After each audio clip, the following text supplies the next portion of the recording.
Bonjour Xavier. Bonjour Maxime, bonjour Sud Radio. Merci beaucoup d'être avec nous ce matin. Quel est votre sentiment, votre sensation? La lutte des classes, vous y croyez? C'est ce que vous constatez? Je pense que comme Laurent Geoffrin, déjà, je vous dirais que la question n'est pas forcément bien posée, mais vous allez me répondre qu'elle est posée pour susciter de la réaction, et pour le coup, dans ce cas-là, l'objectif est atteint. Alors, voilà. Et je suis ravi de vous avoir, vous voyez Xavier. Mais moi, je suis ravi de vous parler. La question qui était de dire est-ce que la lutte des classes est ravivée, en fait, elle est mal posée. Pourquoi? Parce que la lutte des classes, elle a toujours existé.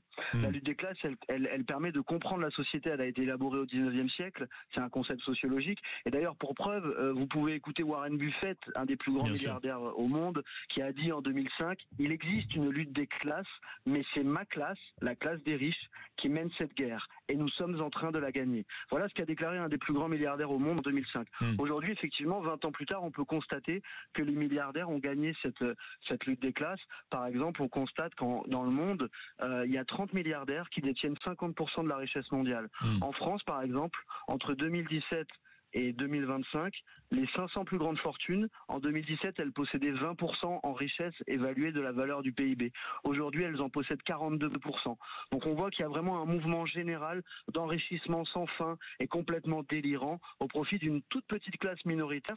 Et ce que je voudrais dire d'important à votre micro aujourd'hui, c'est que ça se traduit par tout un tas d'aspects. On voit qu'on a un président, par exemple, qui a été élu sorti d'un chapeau, un ancien banquier d'affaires, Macron, que personne ne connaissait, qui du jour au lendemain devient président de la République, évidemment aidé en cela par tous les médias qui sont détenus par ces mêmes milliardaires. Il y a un effet d'entraînement en fait, c'est ça que vous nous dites Xavier. C'est que quand on regarde cette question de lutte des classes, on ne peut pas ne pas la voir quand on sait qu'il y a énormément de médias détenus par des millionnaires, des milliardaires et que ça crée forcément une influence dans le pays. C'est ça que vous nous dites.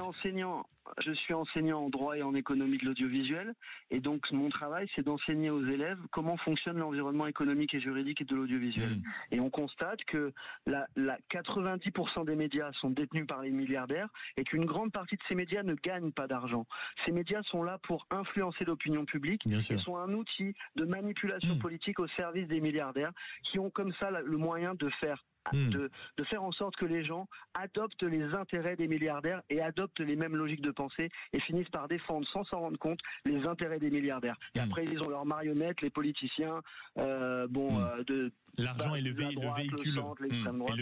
véhicule qu'il peut avoir quand on a énormément d'argent. Merci beaucoup Xavier d'avoir été avec nous et on vous a entendu on a entendu votre point de vue qui était clairement dans la droite lignée du parler vrai, le slogan de Sud Radio. 0826 300 300 pour poursuivre ce dialogue en ce samedi matin, amis auditeurs. Il est 9h51 sur cette question. Est-ce que vous avez l'impression d'assister à un retour de la lutte des classes pure et dure en France? 0826 300 300.